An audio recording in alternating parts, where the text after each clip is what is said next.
as you can tell by the lineup, we had planned to give a number of guys a day off after we did clinch. But there were still, you're still looking to evaluate all the way through to the final out that's recorded. And some of that goes into how we'll construct this bullpen, how we'll construct our pitching staff. But while it might have been a little bit more relaxing, still you're going out to compete and look to win a ball game. John, how many bullpen spots would you say are still up for grabs, and how much of your usage today was designed to maybe take a look at some guys who are still on the bubble? There was some intent there, designed to that. There's a number of different scenarios that are still, fresh in my mind with, and all of ours, part of the discussion that's going into what the rotation might look like.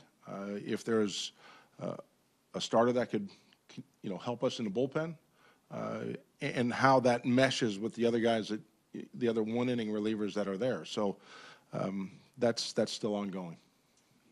John, do you feel like Barnes has regained maybe some of his fastball after, he used a lot and then you kind of backed off him a little bit this month? Yeah, I thought today was somewhat of an indication of that, where there was a little bit more swing and miss to his fastball. Looks like he had good life through the zone. But we've got, fortunately for us, a deep group there that we can, like I said, find the best combination of all there. It's likely that we carry 11 pitchers. So how that combination of guys works best, and does it provide flexibility with a potential starter in Game 4? All those things are being looked a little bit deeper than just the surface at this point. How have you, what have you kind of thought about Robbie Scott?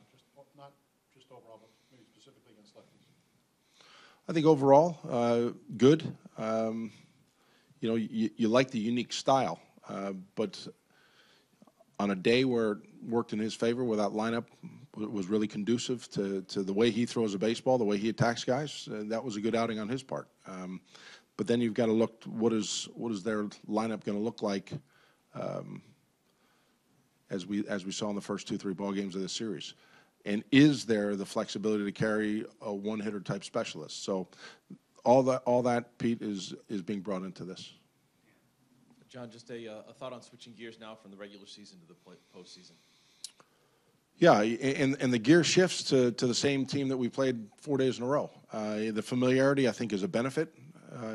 We certainly have a better read on them, and vice versa, I'm sure. But we're looking forward to getting things going.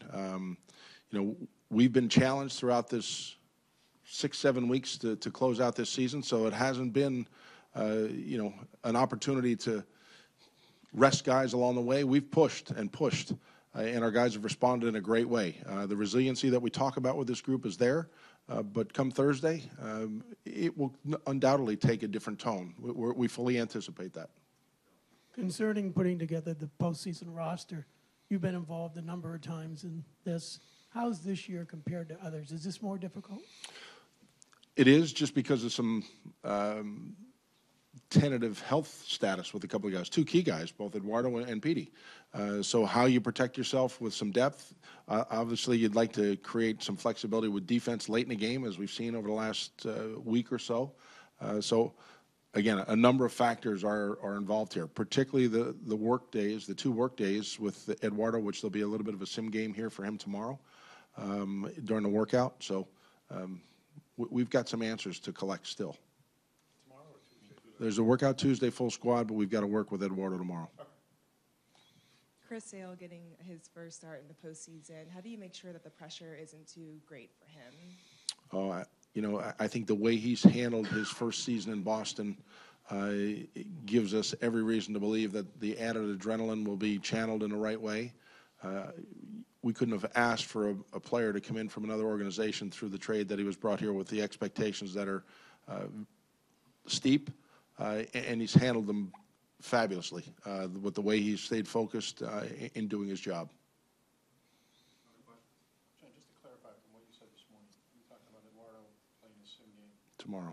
Okay, so We'll have a live pitcher against him to continue to work that progression for him. But it won't be the team's got a day off tomorrow. But Eduardo and whatever physical treatment's got to take place in the morning, that will take place. and Tuesday would just be Tuesday's a full workout as normal.